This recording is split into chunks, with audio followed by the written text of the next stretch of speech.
We are so fortunate to have him here today with us, and we are honored as well. Please join me in a round of applause and welcome our Chair of the Board of Education, Lance Mizumoto.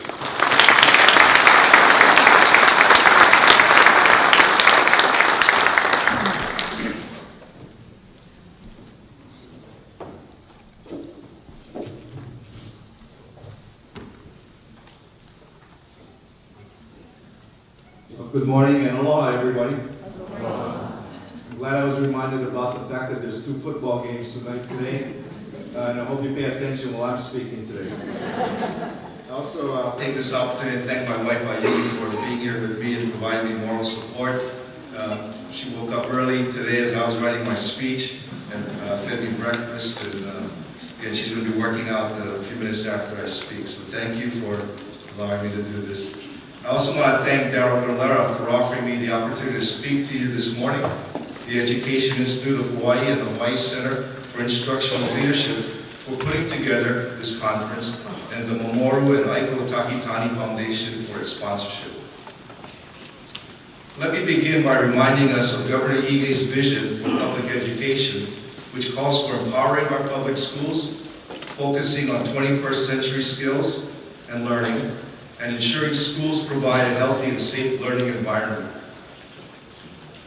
His proof points for empowerment include increasing the weighted student formula spending at the school level to 75% of our education funding from the current 58% level, which may be a little bit outdated, and this percentage is being based on his views, how he views spending. Reforming our top-down bureaucracy so that the system supports our schools, increasing funding that supports school-initiated, innovative approaches to education, and creating a system that provides financial incentives for effective principals to remain in our schools. So where are we today? In my short tenure on the Board of Education, it's been about maybe 6 months, I would say that we as a board have been more mindful of ensuring that funds going to the schools remain unaffected, and that we will work with the Department of Education to increase the weighted student formula spending as defined by our governor to get closer to the 75% target. We at the Board of Education are also reaching out to our principals and complex area superintendents to get their input in order to stem the perception of a top-down bureaucracy. We will need to work with both our governor and the Department of Education to achieve increased funding for innovative approaches to education, although I must say there are many schools doing this in spite of the lack of funds. And while we have not yet created a system that provides for financial incentives for effective principals to remain at their schools, I will seek guidance from our governor as to how this can be accomplished. In terms of the Board of Education leadership, the governor will continue to appoint individuals to the Board of Education who have a stake in the system's success, including those with children in public schools. Given the passage of the ESSA, we at the Board of Education are working with the Department of Education to refresh the existing strategic plan to extend out the current time frame of this plan out by 3 to 4 years. And we want to ensure there's alignment between the ESSA, other federal programs, and our governor's plan. Now, when I was asked to provide my thoughts on empowerment, I recall back to the time when I first tried to understand this concept as it relates to our public school system. And since I don't think teaching economics to a 3rd grade class at Wailuku Elementary for 2 months qualified me in being an educator and knowing the meaning of empowerment from an educator's perspective, I sought the help from a number of principals to understand their position on empowerment.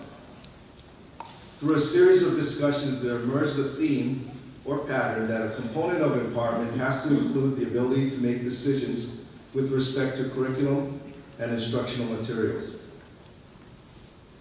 I would like to point out that the need to empower people is not limited to the education space. I come from the private sector, and we in the private sector also define, discuss, and determine how we empower our employees. The Ritz-Carlton, for example, defines employee empowerment as being able to use one's natural ability to create a lasting memory for guests or resolve a guest issue and have the confidence that the company supports them 100%. The Ritz-Carlton strives to create wow moments for its guests, and the opportunity to create such wow moments can happen in the blink of an eye. If employees are not empowered and need to cross layers of approval, these moments could be lost forever. And the Ritz-Carlton has created a culture of empowerment by allowing its employees to spend up to $2,000 per day per guest in order to wow their guests and make for a special and memorable customer experience. So you may ask, can employees at the Ritz-Carlton really spend $2,000 per day per guest? And the answer is yes. At the Ritz-Carlton, everyone has $2,000 per guest to make it right or delight, but the money is symbolic. No one is walking around with $2,000 in his or her own pocket. However, from day one, employees are encouraged and empowered to fix or improve a guest experience and spend up to $2,000 to do this.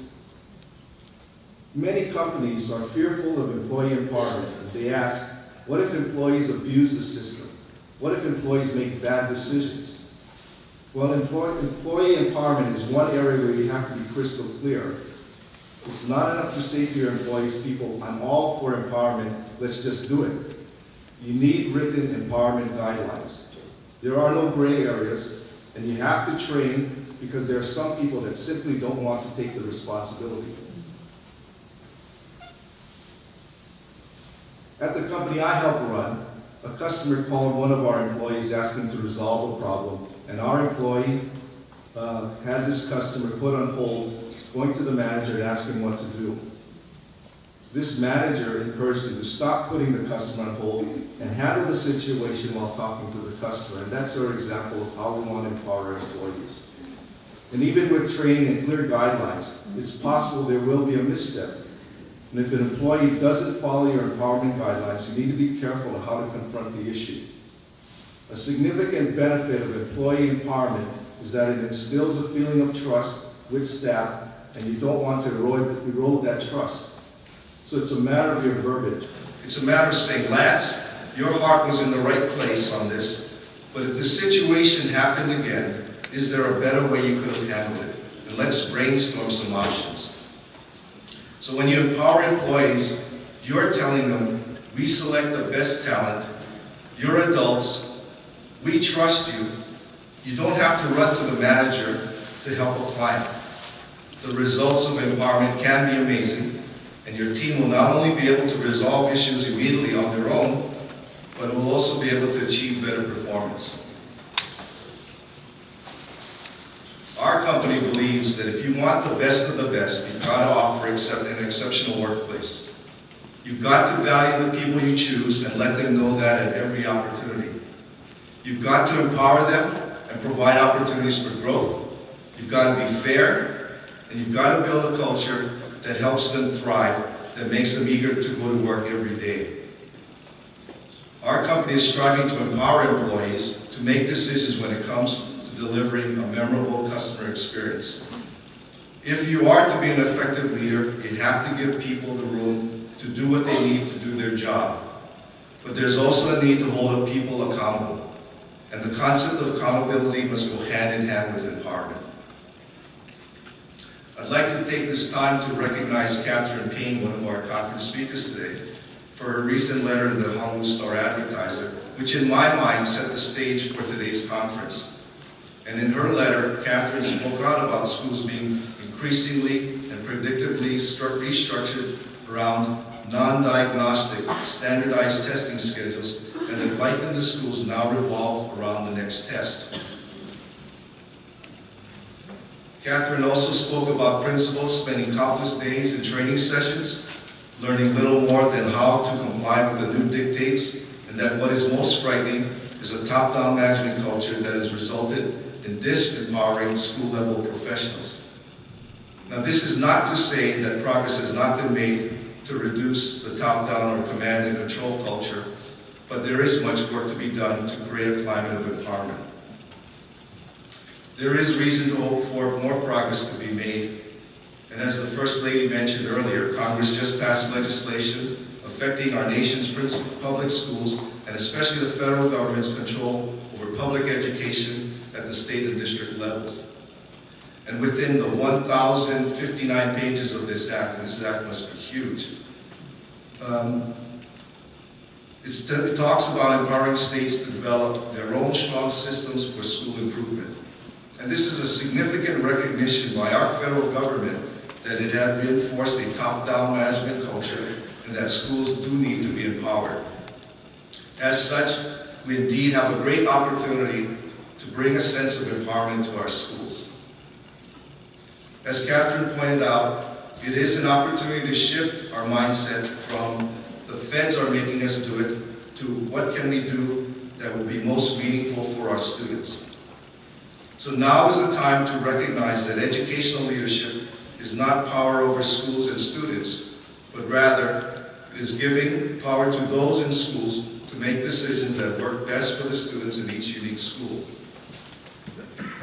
I'm sure our speakers today will provide valuable insight on the issue of empowerment. I respectfully suggest to all of you that if we are going to make progress in the area of empowerment, we must begin to put a practical framework around this concept, and that we have our own proof points to ensure that we can determine whether we are or we are not making progress. I therefore ask you to begin taking action by holding us at the Board of Education and the Department of Education accountable for making this happen, but just as important, making your voices heard to give us your perspective on the ideas and on what things will make you feel that empowerment is indeed happening in the school system. We need to have a sense of urgency on this issue because the opportunity presents itself like never before to own the responsibility for empowering our schools. So in closing, I want to thank all of you for attending this important conference, for your passion to create a better working environment, and for your collective determination to instill the concept of empowerment into our public school system. Mahalo.